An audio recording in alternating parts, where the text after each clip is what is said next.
and I'm on here. So if you guys want to get started, hey guys, I'm here. Give me 1 second, then we can get started over here. Cool. Well, I was going to start with some questions from the crowd, but it looks like it's just two of you guys. So he's confusing me because he's on different Zooms. I know, that's crazy. So have you read this book before, like as deep as you have now, kind of in this shift? Say that again. Have you read Shift before? I had, but like not anything like I've been doing lately. And there's still a lot that I need to go back and review more. It's actually interesting, like thinking about just preparing for this, like I need to start reading as if I was going to be teaching from now on. Right. Yeah. Like it slows you down drastically, but it just makes you like get such a firmer grasp on the concept or the topic. So like I was going through this and I was like, wow, I'm just like taking all this in. Because like in the past, I haven't really comprehended a lot of things when I read. Like I have to go back and read pages over and over again. And but when you read it, knowing that you have to talk on it or teach it, it's a game changer. So right. A little helpful hint there. Yeah, it's true. It's crazy. It's crazy. Yeah. What's been the biggest like aha you've had so far and what you've reviewed? Honestly, a lot of this stuff, man, like I guess my biggest aha is like I've been preparing for this for a long time. Like the fact that I'm so much further ahead on my skills. Yeah. It talks about the idea that, a buyer's market is where you have to put your skills to test. Anyone can sell houses in a seller's market. But when it shifts, this is when all the things we've always talked about, like, scripts and role play and just really studying the market and becoming the local economist of choice, like all the things we've been doing, preparing for this shift. Like when I was reading this, I'm like, oh, I'm already doing that stuff. These are already the conversations I'm having. So, I guess it was a good thing it was a good little epiphany that, hey, I'm doing the right things, going on the right path here. That's cool. Yeah, That's man. Cool. Have you talked to many of your like database or your clients about some of this stuff? What have you been talking to them about when they've brought it up or when you've reached out to them? Yeah, I mean, most people just want to know, like, it's always just reaching out, right? And just seeing how they're doing it. But every single time it turns back on what's going on in the real estate market. And I think it depends, if they're just someone on the sidelines, it's more of a conversation just about the processes of what's going on and, trying to just match facts with whatever they ask, you know what I mean? And then buyers versus sellers. I mean, sellers, it's a little bit more strategic. Right. Buyers, it's a lot of the stuff that we're going to be talking about today. Just like, sense of urgency in that we don't know how long it's going to last. Therefore, we can only work off of what we know versus speculation. Like it shouldn't. We got one other here. All right. Mary Dix in the house. It's so funny because like you're on all these different KWYP things and you don't realize how vast it is, like all the people you don't know. Yeah, it's true. It's awesome. It's been like I'm so glad Murray had this idea of putting this together and just, I was like, run with it, man. It sounds like you got the bones together. You have the relationships with the speakers and it's been so cool to see the turnout and like all you guys that have volunteered your time to speak on it. It's like, it's blown me away, the power of the network. It's awesome. Yeah, I know. This time more than ever is like why we have this community, Exactly. How are you, Mitzi? Great. Oh, click the wrong button. Took my face off. Thanks for asking. What's going on? Are you in LA? I'm in St. Louis. You're in St. Louis. Okay. Yeah, I'm from Murray's Pryor neighborhood. I gotcha. So I'm not too far. I'm in Chicago. Okay, great. Yeah. Yeah. Yeah, I too love these. I think there's so much value in learning from other KWYP members and, everybody brings their own nuggets and I love it. So I just sit back and take a lot of notes. Yeah, I know. I was just telling Jake, just preparing for this, it's cool to read something as, when you're going to teach it because you really just absorb it so much better. I wrote pages of notes. I'm not going to share all those obviously, but just things that I picked up. So how long have you been in the business? Well, I've been in real estate overall about 16 years. I came from the title industry. Okay. Or excuse me, 18 years. I worked as a title closer for 16 years, and then I got my license and joined one of the agents that I used to close for. I joined her network in 2018. 18. Okay. Very cool. So 2 years I've had my license. Yeah. How's everything been going? Good. This is a little interesting, but it too shall pass. Yeah, exactly. Nice little curveball thrown at us. Exactly. That's cool. I'm just waiting on you guys to tell me. I mean, we just have the 4 of us now, or the 3 of us. Yeah, I'd say let's go ahead and get started. Murray will jump on when he can, and then yeah, we'll take it as long as it goes. And if more people jump on, awesome, and we'll share this Facebook once we're able to. Cool. All right, well, I'll get started then. So, Mitzi, I'm going to be asking for a lot of your opinions from the audience here, just to kind of get some ideas on some paper. I got the board behind me here. So, just to start off, for anyone that doesn't know who I am, my name is Jordan Pyle. I'm obviously a real estate agent out of Chicago. I'm the president and one of the founders of our KWYP Chicago chapter. Today we'll be talking about tactic number 9 in shift, which is creating urgency and overcoming buyer reluctance, which is, I was telling Jake before, some other people hopped on, that I feel like more than anything, I've been on the phone talking to potential buyers about this very subject. So this is very fitting, and I'm glad that we're going to be able to kind of share this chapter of the book, and then my own personal insights with everybody else here. So with that being said, let's just dive right in. So I did put, I don't know if, can you guys see this behind me, or is it backwards, or is that just me? No, we see it good. Yeah, I don't understand how that works until I was getting ready for this, but that's good. So no, I put you can't really read it, but my email and my phone number's up there, jordan@pyleresidential.com and 312-805-7074. If I can be of any help in any way, whether it's real estate related or not, feel free to just holler at me. But yeah, let's dive in. So I think, one of the first things that's in this chapter, and I'm definitely going to be referencing this as we go about, just to kind of keep on topic here, because I can tend to talk a lot. So want to make sure we're staying on task. But I want to just read the Jim Rohn quote, which is right at the top. So if someone is going down the wrong road, he doesn't need motivation to speed up. He needs education to turn him around. So I think now more than ever, there's all these different opinions out there, in the world, not just in the real estate market, but, it's important to make sure that we're being the educator, that we're being the true expert, and the true real estate guru, so to speak, for all of our people in our world, because everyone's got an opinion, right? So, you never know what someone's in a family or, friend or coworker, what they're saying about the real estate market. So now more than ever, it's up to us to really harness this opportunity for us to become this valuable resource, right? Everyone always talks about, real estate agents, and that they're, they get paid too much for the value that they offer, right? So now more than ever, we are truly needed.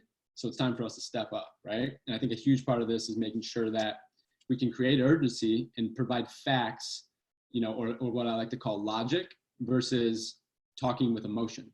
Because everything we're going to be getting today is all about emotion. So we need to be the one that's going to bring the facts and the logic to the situation, right? So with that being said, that's kind of the one thing that resonates throughout this whole chapter, is not matching emotion with emotion. It's more about matching logic with emotion, or matching emotion with logic, right? So we're going to make sure that we kind of always come back to that, to make sure that we are, putting out accurate information, which will then create that urgency that we're trying to achieve, right? So with that being said, I think, everything, I'm a big mindset guy. But before we can even dive into like all the tactical things in this chapter, I think it rings more true now than ever that 90% of everything we do is about mindset, right? So how are we showing up? What are we doing in our life to center ourselves, to be that grounded opinion for all of our people? Because if we don't show up and we come into a conversation, or we post a video that's worrisome or that seems frenzied, people are going to pick up on that, and they're going to emulate that same feeling or that same emotion that you have, right? So now more than ever, we got to ground ourselves. Some ways that I do that is making sure that I have a morning routine. I've always been a miracle morning guy, and really, I think right now we got to double down on making sure that is what we're doing, so that when we do show up to the workplace, or we do hop on that first phone call, whatever time that may be for you, that we are that grounded, sound opinion and that sounding board for all of our people. So what do we got here? We got about 4 people. So I'm going to stand up here and I want to write a few things down here before we get going. Can you guys still see this, or is it too far away? Looks good to me. Okay, cool. It's kind of one of the cheap ones, but so I'm going to just kind of scale back here a little bit. But how about Mitzi, Jake, whoever's on here, I want you to unmute yourself and let me know either something you're trying to get out of today and out of this next 35 to 40 minutes that we have together, an hour, or some things that you are hearing as it relates to buyers when they're reaching out to you, right? So when you have these phone calls, hey, Jordan, or hey, Mitzi, hey, Vicky, how is the market? I'm thinking about buying, but it seems like everything else is telling me not to. I want to hear just maybe 3 or 4 things here to make sure that we cover today that you guys are hearing, so that we can add that value to that conversation. Yeah. Oh, sorry. Go ahead, Mitzi. No, go ahead, Jake. I was going to say, I kind of am coming at it too from a perspective of the market center leadership as well, and how to talk to our agents. So I think one thing that I think would be cool to share with everybody here is what should I be doing right now, especially newer agents who are just kind of getting in. How does this change what I should be doing on a daily basis, or what I should be focusing on? And I know some of the things we've been telling the agents, but I'd be curious to hear your thoughts and other people in the chat, just hearing their perspectives to see if there's anything, I could add, or, that we could collaborate on. Okay, awesome. I'm just going to keep a little running list, and then we'll touch on these throughout this conversation, this topic today. So, Mitzi, did you have something? Well, so I was just going to say for my business, I had a reality check where my pipeline was kind of going in the wrong direction. So I'm sure all of our pipelines are somewhat similar, but we rate our pipeline, number 10 is within the next 30 days, so on and so forth. And I found some of my 10s are now moving to 9s, and my 9s are going to 8s, and my 8s are going to 7s. And it's, I think, I've had a lot, 4 or 5 buyers say, I just want to wait. I'm not supposed to be out. There's too much risk going into properties. I understand the virtual situation, but, I don't know if it smells like cat pee. I don't know if the carpet's actually wet. I've had a lot of buyers just pump the brakes. They're going to buy. They don't need to buy right now. They're renting or whatever it is. But I think it's keeping them engaged and motivated without pushing that now is the time and coming off so salesy of, no, now is the time. And here, I can tell them how many contracts are, we do, our network does a report every day or every 2 days of how many under contracts and how many new homes have come on the market and average days on market, and to show that the market is still moving and there's still buyers and sellers out there, and we're still in multiple offer situation, even though a lot of people aren't even going into the homes.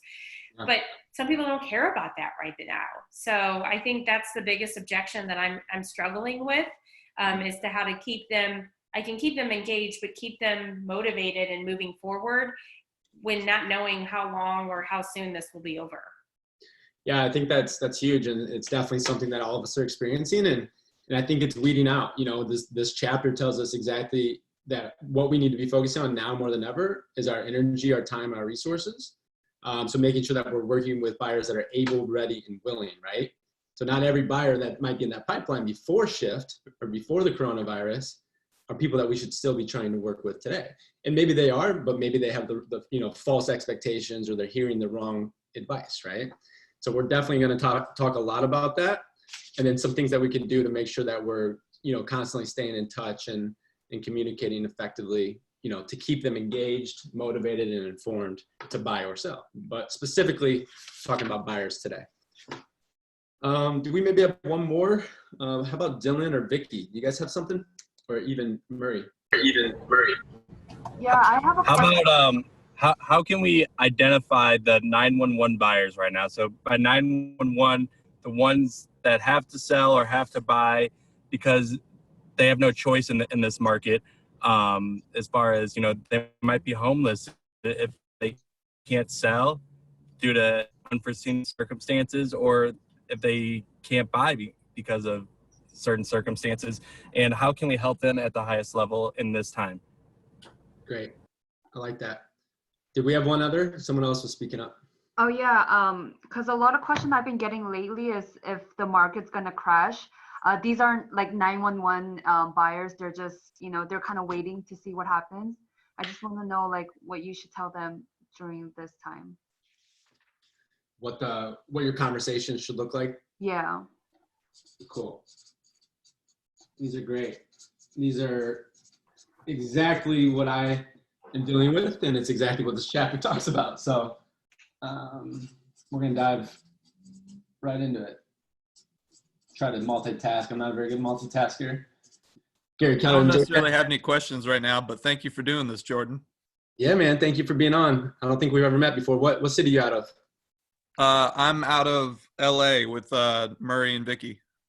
Okay, cool. So we got a large LA and St. Louis presence here today. Cool. I like it.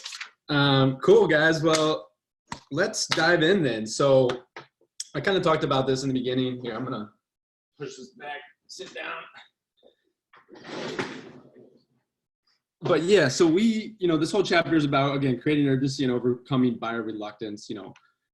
It's completely normal for people to have all these questions that they do, and they're looking to you to be that expert, right? So we're going to start talking about, some of the myths that fuels this reluctance, and then figuring out how that we can, keep our eyes focused on the bigger picture to make sure that we're really focusing on people in our database or in our pipelines that, again, are actually ready, willing, and able buyers, to make sure that we're doing what we can to keep our money coming in, to keep our pipeline strong, and to make sure that we're not wasting time, energy, and resources. So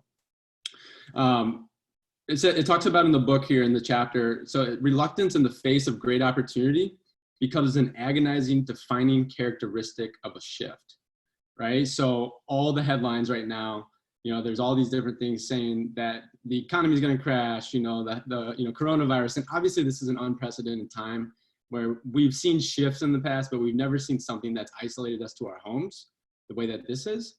So I think more than anything, we have to continue to see this as opportunity in all different ways versus seeing this as something that's handcuffing us or that's making us not able to go out there and do what we do best, which is get buyers and sellers, from one place, from either where they are to where they want to be, or into homes or out of homes, right? So it says here on the side that buyers can't wait for headlines to say buy now, and headlines will only let you know when the best time to buy has passed. So I don't know who's read this chapter here, but it talks about, I wanted to pick one of you guys, maybe Mitzi, just because I can see your face. I want to draw on here, and I want you to tell me, can you see this? Mm-hmm.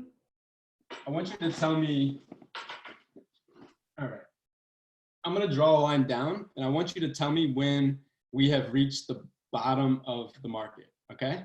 So as I'm drawing this slowly down, you tell me when's the bottom. Okay. Ready? Okay. So that was actually pretty good. That example didn't work. You guessed though, right? Your marker disappeared, but yeah. I was like, okay, we're low enough. Right, so we were at the bottom of the screen, right? So, the example that it gives here in the book is that, you're always going to draw this down. You can do this with your clients too. And as soon as you get to the bottom of the page, you want to start drawing it back up. And what normally happens is, as soon as you start to draw this back up, they say now, right? So instead of being at the bottom of the market, they say now once the market's already come back up. And then the exact opposite, you could say, okay, now that you're going back up, Mitzi, when's the height of the market? Now. Same thing, right? So logic says that you can't predictably time the market to be able to buy at the absolute bottom and sell at the absolute top. So it's more than just buying at the bottom or selling at the top. It's what are the reasons why you're buying or selling, right? And we're gonna dive into that. Does that all make sense so far? Yes, it does. Cool. So that point of realization is like, oh shit, we already missed the bottom, and we already missed the top. So it cannot be a guessing game. And it says this should be the moment of truth for them. Hopefully they now realize that the only way they'll ever know the market has bottomed is after it started back up, and the only way they'll know the market is peaked is after it's started back down. So in other words, perfect timing is luck, and we can't predict that.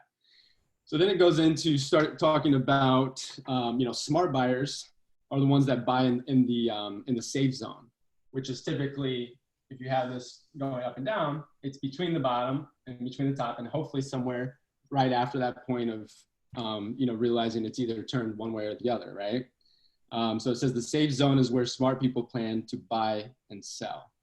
And I like this line, this paragraph, so I'm just going to read it directly. It says, people who buy in a buyer's market are the smart ones. They're buying in the safe zone and living in the area of certainty. They're not unrealistic and they're not greedy. They know they can't predict the end of the bust, but they can see when a market has fallen considerably. They can't see the end or the speed at which it will climb afterwards. They focus on what they can count on. And it's kind of a weird occurrence that, we've been in the seller's market for so long, at least here in Chicago, and I know, nationwide, that's a pretty accurate trend, and everyone wants to buy.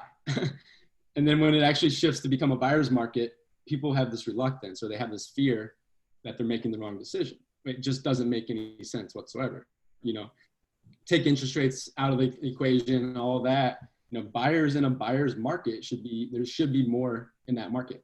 And I think the problem here is that not everyone has that expert opinion, or they're not working off of facts. They're only working off of hearsay or what the market or the media is telling them, right? So the real buyers in a market aren't trying to predict the floor, but are just trying to be smart. And that has to come into the equation or the conversation around understanding their urgency. Like, what is their urgency to buy? So understanding buyer urgency, its root cause, and how to respond to a lack of it is imperative in a shift. So we're looking for not only to make sure that we're selling deals, that they're staying together, or that we're putting deals together and that they're staying together and getting to the closing table, but we want to make sure that we are working with the able, ready, and willing. There's other factors as well. So one piece of advice that I typically talk about in my buyer consults, or it's something that we summarize when someone comes to me and says, hey, is it a good time to buy? There's not a blanket answer for that. There's never a blanket answer for that. So we also have to understand that we were already moving towards a shift before all this happened. So really it's just expedited the level of and the amount of skills that we need to gain or acquire at a faster rate, right? So we need to be diving in, we need to be asking the right questions to really figure out what the motivation for somebody to buy is. It's not just because everyone else is doing it anymore. It's normally right now, it's because someone has a need, or they have a want, or they're trying to get from one place to another, right? So my guidelines, at least in Chicago, when people ask me if it's a good time to buy, is, I ask questions to ultimately figure out three things. What is their timeline? Like, how long are they looking to be in a property? So are they trying to get in for 2 years and out? I'm going to tell them it's probably not the best time to buy, right? Because just here alone in Chicago, closing costs and taxes are so high that they're not going to get any type of return, or they're not going to make any money. Therefore, they might not even get their money back. Like, a lot of people think they can buy right, and then in 2 or 3 years they can sell, and they're going to make a ton of money. At that point, you're just hoping that the market comes up just enough for you to break even. So making sure that they're, I would say 3 years, but even more so now that we're now in this point of time, making sure that they're planning to be in this home for at least 5 years. If that's the case, they're going to be able to ride this. They're going to be able to ride this wave, right? So the second thing is, what are your cash reserves like? So are you going to buy a place right now, and are you going to become house poor? So I always like to make sure and ask questions around, not only how's your credit and do you think you get qualified for a mortgage, but like, what are your cash reserves? And if you can buy this property, are you still going to be in a good situation? I always like to talk about when people reach out to me, because they always say, like, what's the purchase price do you think I can afford? Or, I think I'm going to be here in a purchase price. And purchase price is it's pretty irrelevant, especially in Chicago. I'm speaking from Chicago because we have high rises. We have obviously your principal and interest. We also have your taxes. We have your assessment, and then your insurance, right? So those taxes and assessments eat up a huge amount of that monthly payment. So what I like to say is, well, let's not talk about purchase price. Let's talk about what is a monthly payment that currently today, you know, with you being employed and you having steady income, what is a number on a monthly basis that you're comfortable with? Like what's not going to stretch you too much? And then from there, obviously we put them in touch with the lender, make sure that they're really getting down to the nitty gritty of what they can afford, but then we can work backwards. So now if we know, hey, you know, we're at 350 price point, but this assessment's $1,000 a month and the taxes are through the roof, you're not gonna be able to afford as much as if you were buying something maybe at a lower price point, or sorry, the same price point that has lower taxes and lower assessments. So really focusing in on what a comfortable payment is, I think is gonna be a big point of clarity for a lot of your buyers. The third thing I kind of referenced it is making sure they have a stable job and income. And right now I know not everybody can predict that, because even if they made it through this first round of layoffs with, what is it, over 6 million people filing for unemployment, there's no telling like if there's going to be another round or if there's going to be a round of furloughs. You know, you don't know what could happen, but you can get as close as possible, you know, based on their standing in their company, right? So all of my buyers right now, as soon as all this happened, I was talking to them like, hey, it's somewhat of a weird question to ask, but you have to go to them and say, hey, what is your standing in your company? Like, if things tighten and your company has to make, it's not that they want to make these layoffs, they truly have to, because all the things we're talking about is cutting expenses, right? So you got to think of that same thing on a larger scale. Hold on one second, something just popped up. But if they're like, no, I've been at the company for, you know, how many, this many years, and I work directly under the, you know, the president or whatever, then just making them think about that question, right? And if they think through that and say, hey, yeah, I do feel secure where I'm at with my income, then okay, then it probably still makes sense to move forward, right? And then the fourth thing that I find that is a criteria that I ask all my buyers is like, it's not, shit, sorry guys. It's not necessarily something I ask, it's just more something that comes about in the conversation. And it's are they experiencing a life event? So most people, and we'll get into this in a second, are buying something not because they want to, but because they have to. Something that's gonna meet their wants and needs, right? So that could be graduating college, buying something, you know, having the first kid, buying the move up home, having another kid and going and buying that single family in the suburbs. You know, there's all these different things, or they got engaged and now they're going to get married and they want to buy a house. Those are really going to be those driving forces that shift, good market, bad market, or not. There's still going to be people out there that have life events that have to move. So our job is how do we get these answers out of these questions that we're asking, but how do we go find more of those type of people? And once you find a few of them, you're gonna want to make sure you go above and beyond for them, because if they're in that position, let's just say, for example, they're a move up buyer and they have one kid getting ready to have their second, who do you think all their friends are, right? They're probably other people that are in similar situations. So I would say more than ever, and some people might disagree with me, but maybe taking a little bit more time and not focusing on just generating a ton of leads, and making sure that the people you do have in your funnel or that you do have in your net are becoming raving fans. I think that's how you now capitalize on people that are ready, willing, and able because of these life events, right? So that's just my own perspective on that. But I want to make sure that it's clear that doesn't say stop lead generating, stop trying to get leads.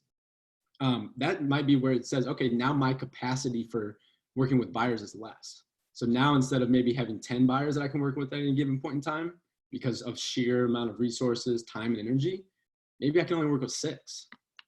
But again, don't cut off the lead supply.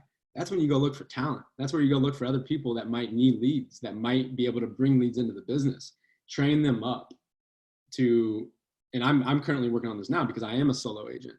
But it was an epiphany I had when reading this chapter was, don't cut the supply off, just go and expand, or find other people that can now come in and service these other clients at the same level that you're trying to serve them, right? Does anyone have any questions right there?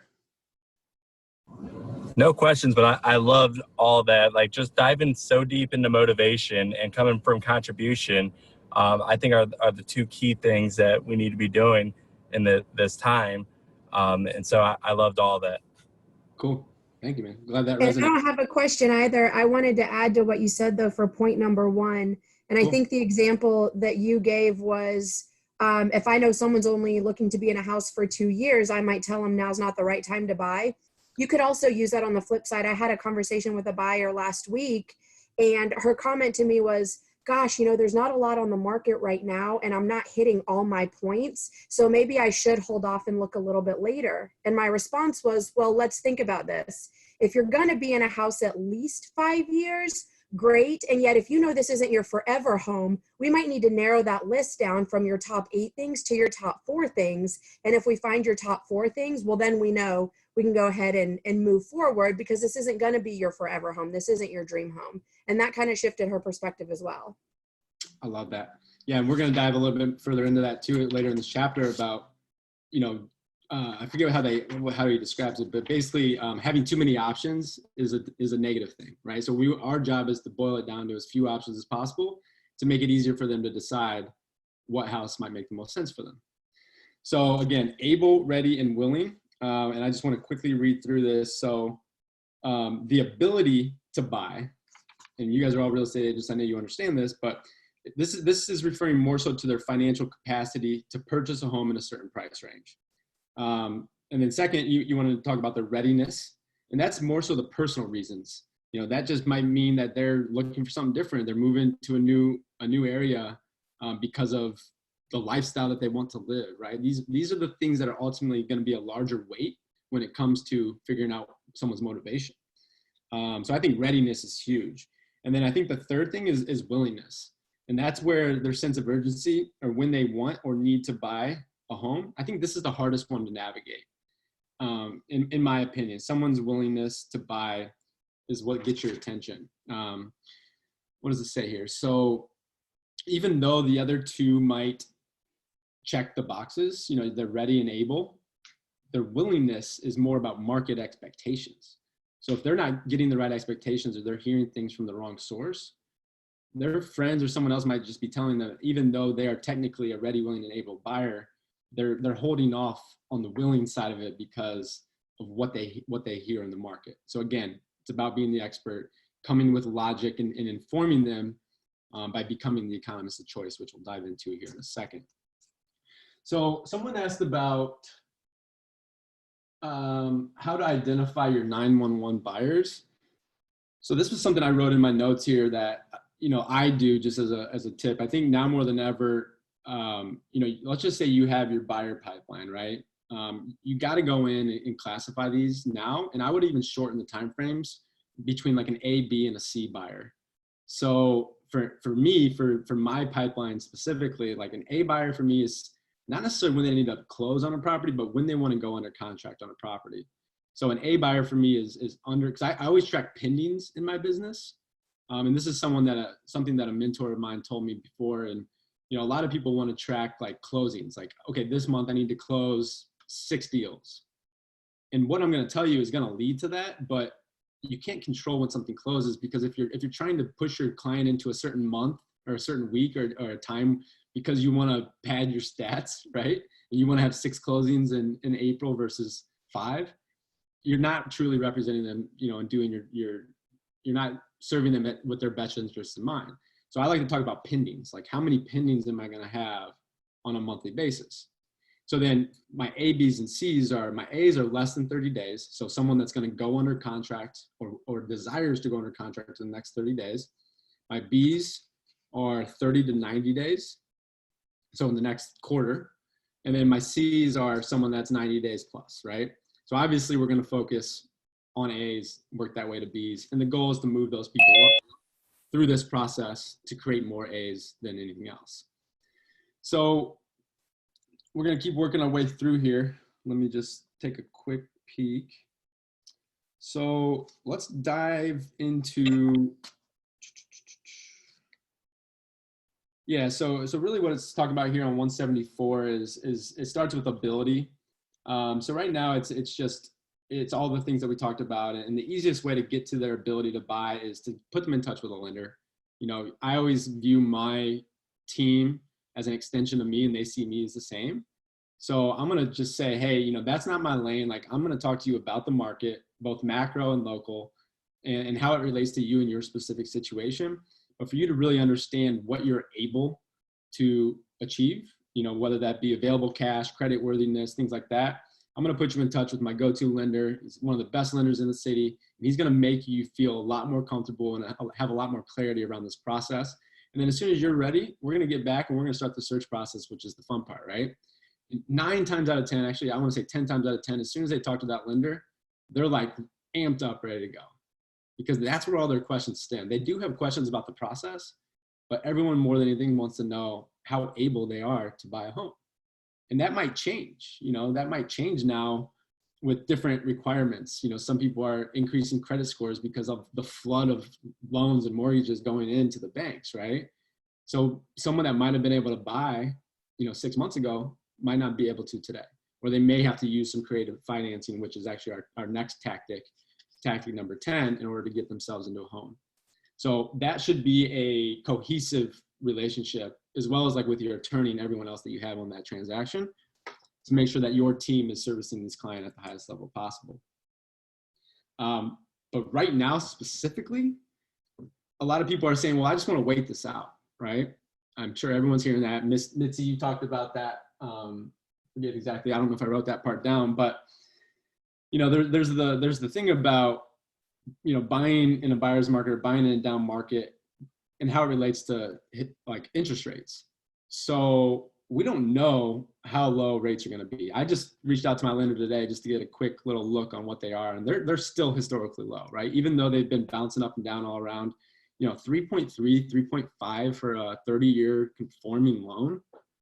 Like, that's never going to happen again, probably in the foreseeable future. Yes, it may dip a little bit lower and it may bounce back up, but overall, you have to talk about the cyclicalness. I don't know if that's the right word, the cycle of the market. And we're not going to see these historical rates, you know, for that much longer. So, you know, what's more of an impact? You know, buying something that might be a little bit more expensive, or securing something at a lower interest rate by a point or more, that's going to have a longer long-term effect on your situation. So if you can buy at 3.5, you know, and maybe you're paying $10,000 more for that property because we haven't yet bottomed out, it's better to do that and then have that over 30 years than to wait for the bottom of the market and then risk or gamble interest rates going up 2 points, you know? So we don't know where this is all going to go. My thought is that with all this stimulus stuff, it's going to have some weird adverse effects, you know, once we get to the other side of this. So I wouldn't risk those low interest rates when I can get essentially free money right now, right? Like what I'm hearing you say is the cost of waiting. Yeah. You know, there's a cost to waiting. And, you know, interesting enough, an aha I just had is that's something I would talk about before the whole coronavirus, and I kind of stopped having that conversation because, you know, in my head, it was, you know, for whatever reason, I just stopped having the cost of waiting conversation because of this huge, the sky is falling COVID thing going on. And you kind of diluted the cost of waiting in my head. But that's definitely a conversation that I need to continue to still have, because it's more valid than ever based on exactly the examples you've just provided. So thank you for that. Of course, yeah. When everyone right now wants to talk about, they want to speculate. And I find myself speculating too. And I'm like, well, actually we can't predict the market, you know? And I take it back and I'm like, we have to work off of facts that are in front of us at any given point in time. Not only when you're deciding if it's the time to buy, but when you're having your daily conversations with your clients, like, well, what if this developer can't get my building done because of COVID-19, and what if they stop all labor? It's like, yeah, that could happen, but if we're going to live our life in fear, you know, it's false evidence appearing real, you know, as I heard before, I think it's Jim Rohn that talks about that. We're never going to progress as a society. We're never going to progress as an individual. You got to take what you have at your fingertips and make the best educated decision at that point in time. So I think our job is to guide our clients, you know, based on facts to, you know, the destination that they're looking to go. Let's see here. Talked about that. I got notes for days in here. So, okay, so here, yeah. So we're going from their ability to buy to they're ready to buy, right? And this is where it talks about personal reasons. So it says personal reasons on page 176 tend to be the most shift proof. So real buyers have real wants and needs. Their wants drive them and their needs compel them. So personal wants are powerful in their own right, but needs are the most powerful. So no matter the exact reason, personal needs create buyers no matter the market. And we did already talk on that, meaning like move up buyers or life events that are happening. These are those personal things that are going to be that ultimate driver in someone's decision to go out there and purchase. And I wrote down here in the column script practice. I think now more than ever, we gotta be on the phones with somebody every single day, practicing what our response to these questions are, right? So making sure when we're on the phone, you know, what is your situation, you know? And I even say that blatantly. I'm like, well, I can't give you this blanket answer. Like, I gotta ask you a few questions, some pre-qualifying questions to really figure out what your situation is. And then I can tell you, you know, at least my expert opinion based on facts, and you can use that to make your decision, right? So find a script practice partner, really figure out, internalize those so that sounds natural. And then study the market so that you have actual statistics to back that up with. It's a lot more effective to say, yeah, well, there's lots of buyers in the market versus being like, well, in the last week, this many homes came on the market and this many homes went off the market, or something of that style, right? Having that real tangible evidence. And then also, I find that people like, and I think it's on another page here, not exactly where I'm at in my notes, but people like real world examples. So people want to hear from you like, well, yeah, actually my clients that just closed, or my clients that just went under contract, they have a little baby too, you know, and they had these same questions. And this is ultimately what we were able to do. We were actually able to secure them something, and it appraised out $10,000 higher than what we were under contract for, right? So using that real world information is really going to allow it to resonate with somebody, and then put themselves in their shoes and say, okay, well, if it's working for them, that's like their societal proof, right? And they're going to say, if it's working for other people, then why can that not work for me? With the right reasons in place, of course. So it says so it says we need to reduce reluctance and reinforce urgency. Once you understand someone's motives, you can help them overcome any doubts or reluctance by reminding them of what they're going to gain by buying now, right? So that's kind of the finish out that little section there. And then we get into willingness, which I think, again, is the hardest one to navigate. And Murray, keep me posted on time here because I don't want to go. I know we started like 10 minutes late, but there's a lot. I think there's a lot. What's that? Yeah, we got about 11 minutes scheduled. However, we started a little bit late, so I'm willing to go longer if you are, and everyone else. I just want to be respectful of everyone's time. So as long as everyone wants to stay on, that's cool with me. There's a lot in this chapter, but I'll try to summarize some of these things so that we can get through it. And again, if you guys have any other questions about how I'm approaching this, okay, Dylan says he's okay to go. Yeah, so if anyone wants to go over a little bit, we can, as long as Murray's got the Zoom open for us. But let's keep moving through. So then last thing, willingness. And I think this is the bulk of this chapter, is the ready, willing, and able. So this is good that we're spending a lot of time on it. So willingness is simply about action, is what it says. So it says the challenge is that once someone has the belief that they should wait, it can be very hard for them to move off of this position. Only willing buyers buy. So what I like to ask, and it seemed a little abrasive at times, but it's not a conflicting thing, but it's, if they're saying to me, hey, if they're saying to me when I'm in conversation with potential buyers, you know, I think I want to hold off, I don't think it's the right time, I want to ask them, do you mind me asking, where are you getting your information from? Like, where are you hearing that it's not a good time to buy? So if you can understand the stem of their concerns or the stem of their reluctance, you're just setting yourself up for success, and you're giving yourself something to now use logic with to combat this emotion that they're feeling from word of mouth, right? So buyer reluctance. Jordan, what I'm hearing you say pretty much is going back to bold. It's that pain versus pleasure kind of scripting. where if you can dig deep into their motivations and figure out what drives them and what fuels them, then, I mean, once again, some people think you're trying to force them into something. However, they already told you what they want to do. It's just you have to re-motivate them sometimes when they get worried or when they get scared, right? For sure.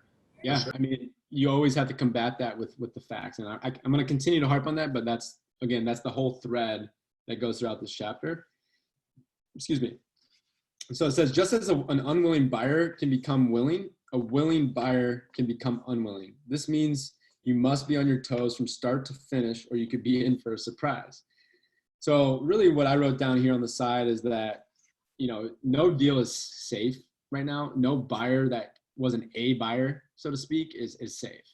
People can easily move from A to C, or from B to C, or from under contract to walking away from the deal with cold feet at any given point in time. So our job is to make sure that we're communicating effectively and consistently. So, and I'll be honest, I didn't do this before this whole coronavirus thing happened, but I'm so I'm not gonna say scared, but I'm so aware to the fact that everyone else mainly has emotions and not logic and facts, that every single day I've now time blocked. And I'm not gonna say I guarantee that every single day it happens, but at some point of the day, typically it's 9 to 10 a.m. It's the first thing I do every morning is I go and talk to all my pendings and all my actives, right?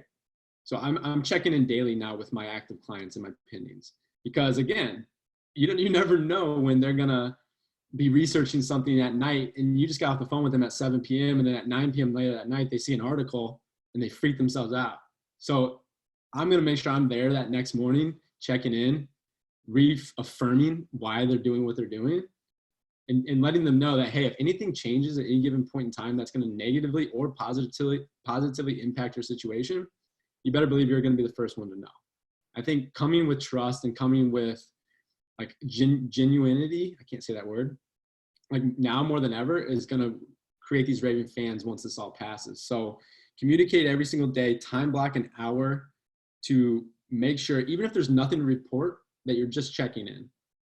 And yes, that can be a text. Yes, that could be something else. But hey, it's thinking about you. We wanted to make sure you're feeling good. By the way, I just saw this property down the street from you just closed for X price. I just did this today. This guy just closed, and I felt like he was feeling a little uncertain with it. And then the property down the street closed for $15,000. It's almost the exact same unit, $15,000 more than what he bought for. So now he responds back to me. He's like, dude, thank you so much. We feel really good about this investment, right? And he's like, now we can just use some TLC to even, put more equity into the property. So go out there and find ways to paint a picture for your clients to reaffirm why they're doing what they're doing. Someone was just saying from Bold, it's the sales quadrants, right? The 4 sales quadrants. So present pleasure, present pain, future pleasure, future pain. So when you're doing these daily check-in calls with them or weekly check-in calls, whatever it is, even if the script is just, hey, Jordan, it's Amanda, wanted to reach out and see how you were doing, if you've come up with any new questions since yesterday or since the last time we spoke. And when you start to hear that doubt in what they're saying, figure out where they are in that 4 quadrants and then take them to the next stage and remind them what that pain feels like again. Because sometimes we just need a sounding board. I've done this in the last couple of weeks too. I'm like, I just need to hear it from someone else to reassure that I'm not going crazy. And it really helps. Yeah, I love that. I need to take Bold again, so I'll admit I'm a little bit rusty on that. But I have it. If you'll put your email in the comments, I've got the 4 quadrants in a document that takes you through it and the talking points. So just give me your email and I'll email it to you. Okay, I'll put it in. Or Murray, maybe if you could type that in the chat, that'd be awesome. Jordan at Pyle. I got Jordan you. at Pyle. So I want to give you one quick thing here, and I'm talking about all this communication, but this is stuff we should be doing regardless of being in coronavirus environment. There's a company in Chicago called Let Us Entertain, or maybe it's nationwide. Let Us Entertain You. It's like a hospitality company, and one of their mindsets is that if a customer has to ask for something, they're not doing their job right, or they don't deserve that customer to be a raving fan, right? So we should always be identifying, if we're talking about the process of buying a home or selling a home, identifying the different checkpoints and understanding what the potential concerns might be or what their questions might be, that, hey, we're getting ready to wrap up attorney review. Just as a heads up to remind you, within 2 business days, we're going to need you to submit your balance of earnest money. So making sure you're getting ahead, or I would use almost each checkpoint. And I heard this from Jeff Glover and his team, was use each checkpoint in the process to then go 2 or 3 days before that checkpoint and figure out what you can do to get ahead of your client's concerns or to get ahead of your client's questions. And maybe that's a series of bomb videos that you create, right? Because I'm a big video guy. Like maybe that's something like, hey, we're about 2 days away from, wrapping up attorney review or wrapping up our option period, whatever you guys call it. Like I want to give you some expectations for what's to come next.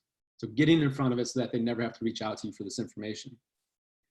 And that is going to create raving fans because they're going to say, this process was seamless. You have to use Jordan to buy or sell a home.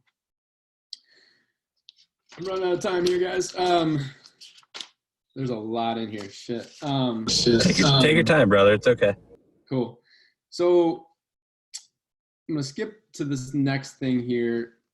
Really, the end of that chapter is talking about your buyers right now. They have to check all 3 of those boxes. They have to be ready, willing, and able. And if they're not, it's not a gray area like, well, maybe I'll go out with this person and hopefully we can push them along.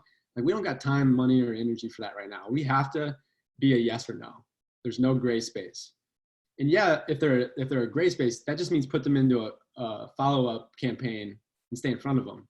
But until they move into that A or that B buyer window, we shouldn't be spending a ton of time with them. Unless it's automated, of course. So 3 ways to energize buyer urgency. We talked about it, become the local economist of choice, help them tap into their why, and then address buyer reluctance. So I just wrote down here about, and we've talked about it a lot, but becoming the local economist of choice, this is just us studying and being a student of the market, watching it every single day. You should have something time blocked every day to take in like real information about the market. And if you think about it, like the reason they trust their opinions of their family, their friends, their coworkers is because of that word I just said. It's because they trust them. So unless we can gain trust with our people, they're going to value the opinion of someone else over us. So more than anything, we got to instill trust and confidence in the people that we're working with. And you do that by coming from contribution and leading with value. That's that part. So I said, study the hot sheets. What I've been doing is I've been going to the Top Agent Network, which is basically like a coming soon platform in Chicago. And I'm seeing what's sitting off the market right now.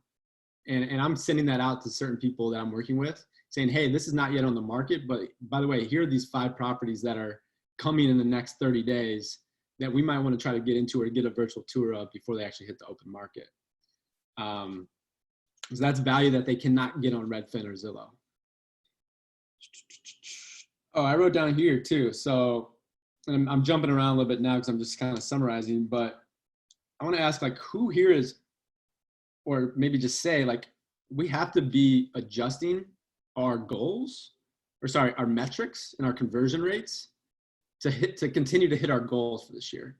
So to put that into perspective and give you an example is like when I used to set my goals for the year, my CGI, so to speak, like my buyer consults to agreements had or buyer reps signed, like it was like 75% before, maybe even higher than that, maybe like 80 to 85.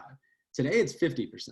And I purposely reduced that because now that means I need to do more activities to get more buyer consults, because yes, you can do your best to educate and motivate and reduce reluctance and provide a sense of urgency to people, but less people, that's not going to work as often as it did in the past.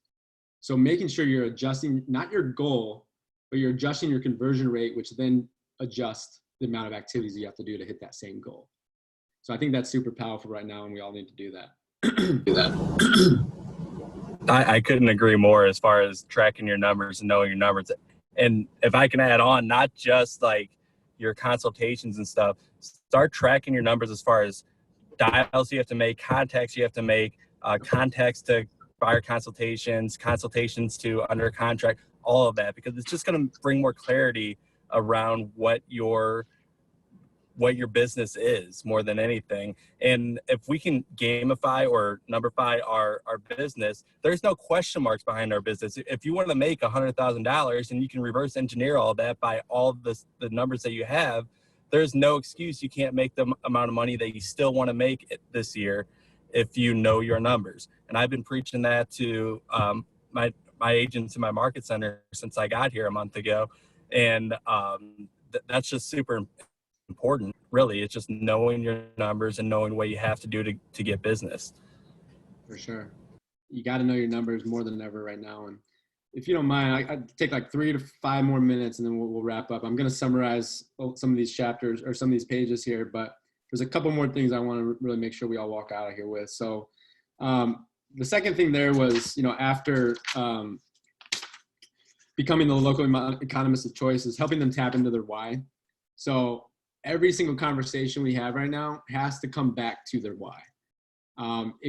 It can get hairy at times. Like we can lose sight of why they're doing what they're doing. So tapping into someone's list of reasons is getting them in touch with their heart as well as with their head. That's directly from page 184. And he says, I've learned that these internal motivations are amongst the most powerful of all. So again, this is making sure that they're in touch with the emotional side of why they're doing what they're doing and not just caught up in what they're hearing or what's in their head. So this is kind of off topic here, but when you're going through homes, I don't know what you guys say, but a lot of people expect for a house to be like 100% everything they want. So in my buyer consults, and I picked this up from another person in my office, says, hey, you're never going to get 100% of all your wants and needs. We're going to get you as close as possible to that. And it's my job for me to ask powerful questions so that you give me as much information so that I can filter down this process as much as possible. So we're talking about efficiency here. And if there's 80% of something that you want in a home, you should probably move on that home, right? If there's 70%, maybe we keep that on the short list. If it's 50 or less, then we just completely write that one off, right? But you're never going to get 100. So if you can get 80% of everything you want, you're going to have to make some sacrifices. And if you don't move on this house today, someone else is going to also have 80% of their checklist checked off, and they're going to buy the house, and that one's no longer is going to be available. So would you rather say, thank God I did this, or God, I wish I did that? I would always be the one that said, I'm glad that I did that versus regretting something that I didn't do, right? So making sure they know that it's not going to be a perfect world, but we're going to do everything in our power to make and find them the best home possible. I'm going to keep going here. Just 2 more things. So it talks about 4 strategies to overcome buyer reluctance. Why wait? The hazards of timing the market.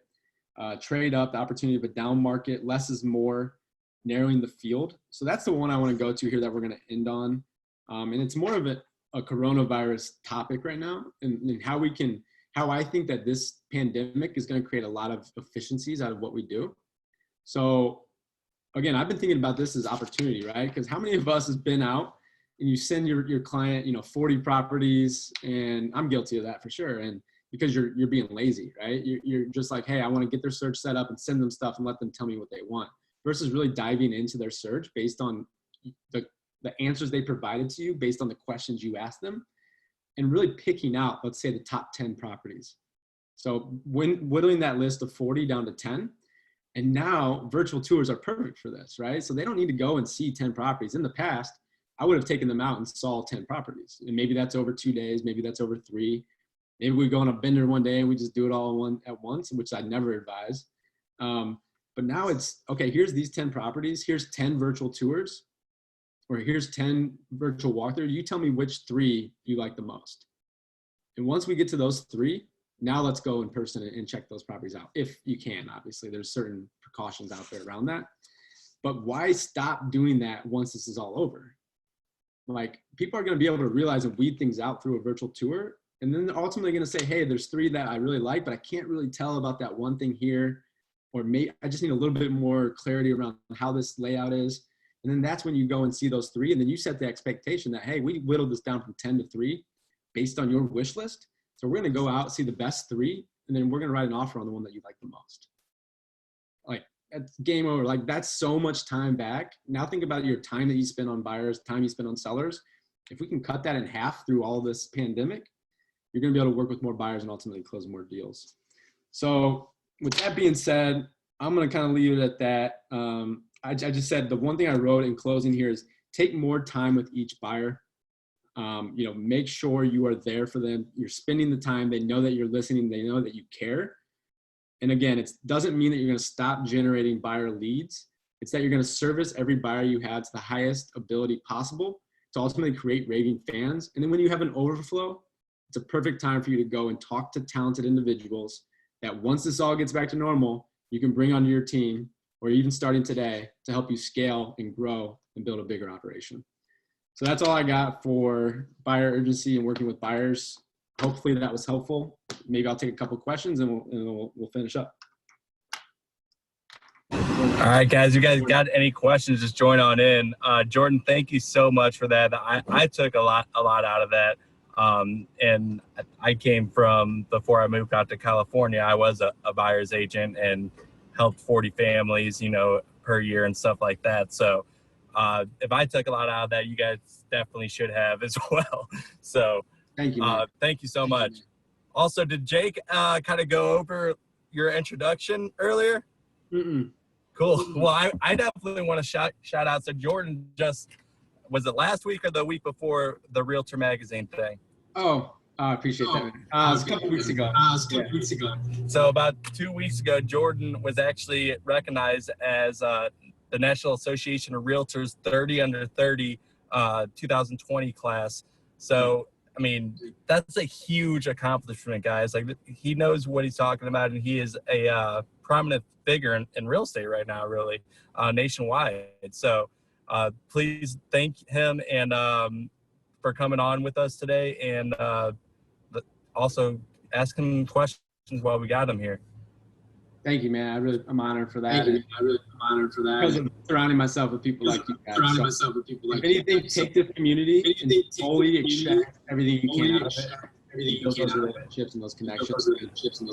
Who you know and those relationships to accomplish everything that you do. I couldn't agree more. And KWYP has done that for me. Like, I've met so many people throughout the country. I mean, everyone that's been on these shift webinars are the people I just met through KWYP down at, family reunion, mega camp, or hell, virtually. Like, I I've only met you once or twice in person, I think. Yeah.